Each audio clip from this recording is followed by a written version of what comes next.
Alors, bonjour Madame Sophie, je m'appelle Prodige, je serai votre conseillère aujourd'hui. Alors, tout d'abord, merci d'avoir choisi notre établissement et puis nous allons tout de suite commencer.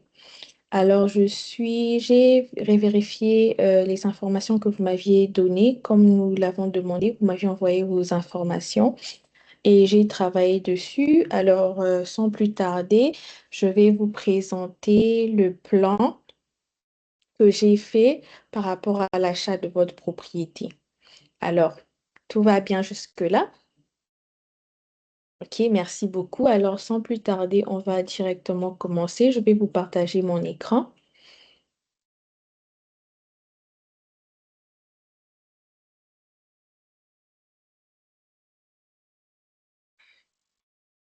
Alors voilà, c'est fait. Je vous ai partagé mon écran.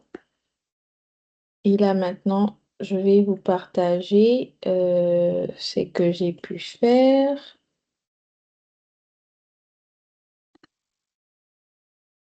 Alors, voilà, le document, il est là. Alors, tout d'abord, comme j'ai pu bien le comprendre, vous détentez déjà un condo. Alors, ce condo revient au prix de 365 000 dollars. Et aussi, j'ai compris qu'il y a des frais de coursier qui reviennent à 5%. Alors, j'ai fait les calculs pour vous en calculant les documents selon ce que nous devons faire selon l'État, ça va donner 20 987,50 sous. Alors, vous avez aussi un solde hypothécaire de 320 000 dollars.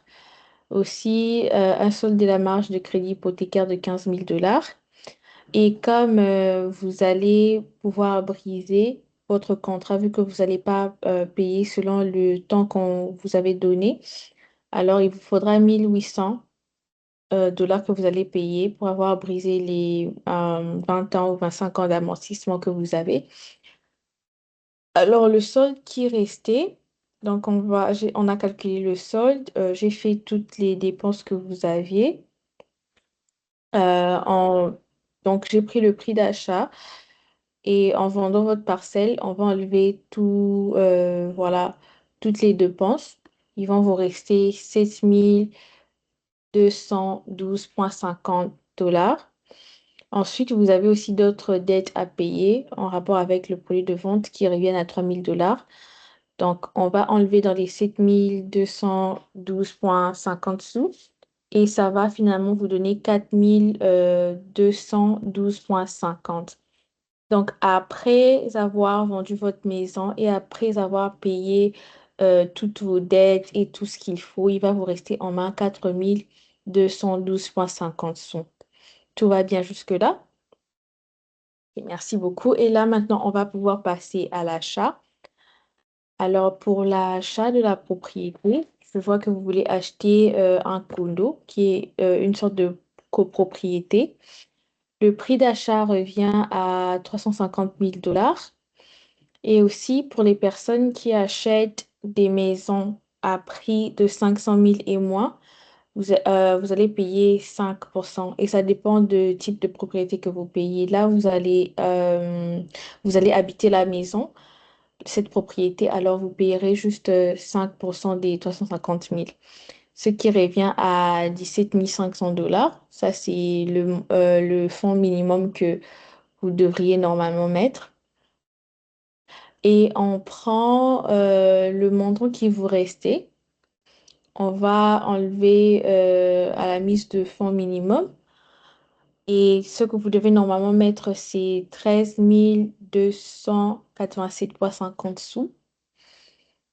Ensuite, de là, on doit calculer la mise de fonds totale réelle. Et la mise de fonds totale réelle que vous allez pouvoir mettre, ça revient à 5%. Parfois, ça change, mais là, ça revient à 5%. Ensuite, ce qu'on a fait, on a pris le prix d'achat et on a enlevé toutes les dépenses ici que nous venons de voir. Et ça a donné 332 500 dollars. Donc, 332 500 dollars, c'est le montant que la banque va devoir vous donner. Donc, c'est le montant que vous allez prendre à la banque. Et les 13 287,50 sous, c'est les montants qui doivent venir de votre poche.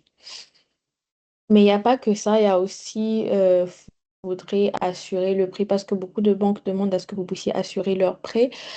Alors, ça revient à 4% vu que vous avez déjà financé les 5%. Eux, ils vont financer les frais de l'assurance reviennent à 4% voilà, de la mise de fonds et ça revient à 13 300.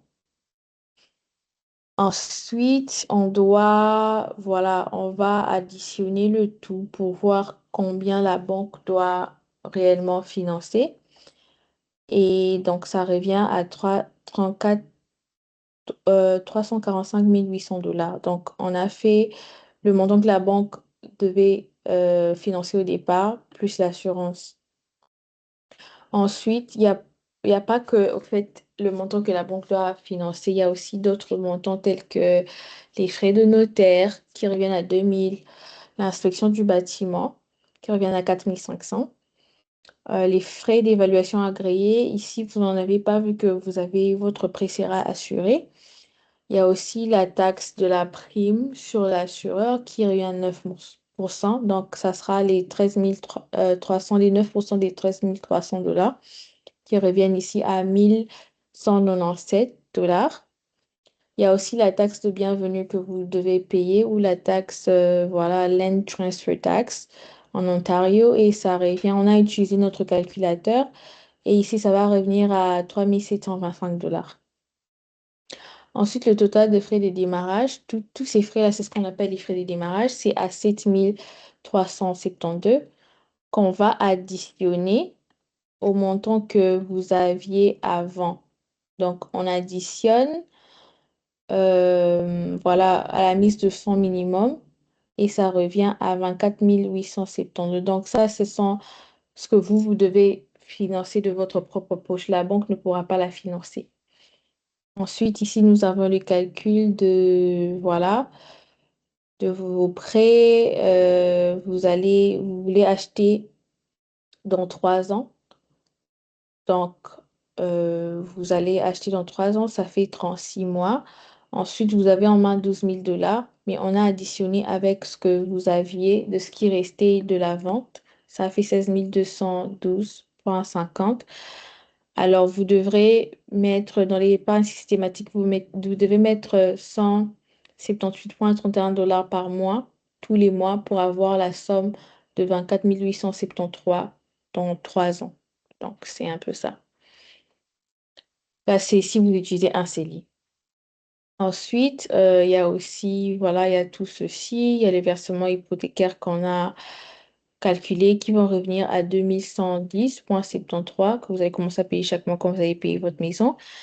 Il y a aussi les taxes. On avait dit que vous devez payer les taxes municipales, les frais de copropriété. Ensuite, tout ce que vous devez normalement payer chaque mois va revenir à 2950,32. Alors, tout va bien jusque-là. Alors, merci beaucoup. Donc, tout ça, voilà, on a pu calculer, mais il faudrait aussi savoir que on aura aussi besoin voilà, de vérifier votre code de crédit, de vérifier certaines choses qui vont pouvoir nous permettre aussi, voilà, pour que la banque puisse vous prêter, comme j'ai dit, comme la code de crédit, par exemple. Et voilà, toutes ces choses qui viennent avec. En tout cas, merci beaucoup d'avoir été avec nous. J'espère que tout a été compris et passez une très bonne journée. Merci beaucoup.